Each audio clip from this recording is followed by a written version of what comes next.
Okay, next one. Bird A also lay her eggs in the nest of another bird Q. The eggs are shown. So bird Q incubates the eggs of bird A house to take care of the baby birds. Give a reason why bird Q hatches the eggs for bird A. Now this is a bird which is of a totally different species. Okay, do you know why? Why?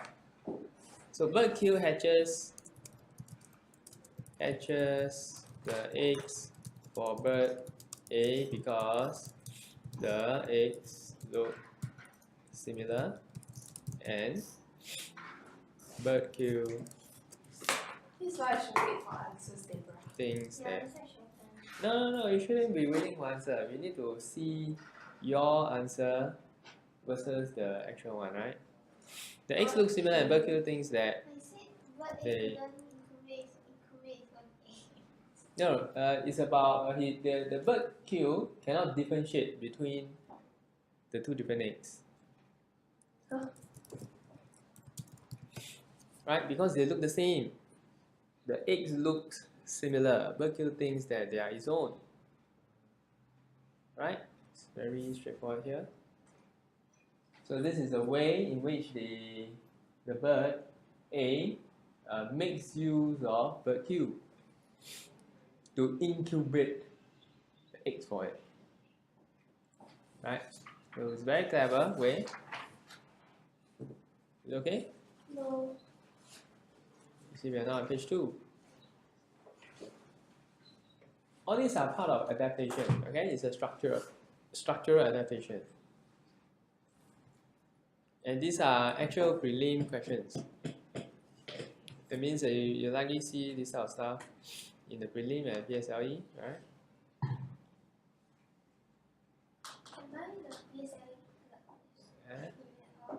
Sorry? Why? Yeah, you can look at it.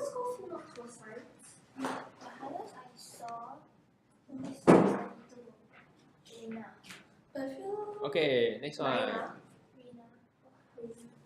Okay, why is this an advantage to the young of bird A when it pushes the bird Q? I saw the video and I feel so sad for the day. Ah. Can you show us the video? Yeah, we can take a look at it later, but let's try to answer this. Now, why is it an advantage for bird A?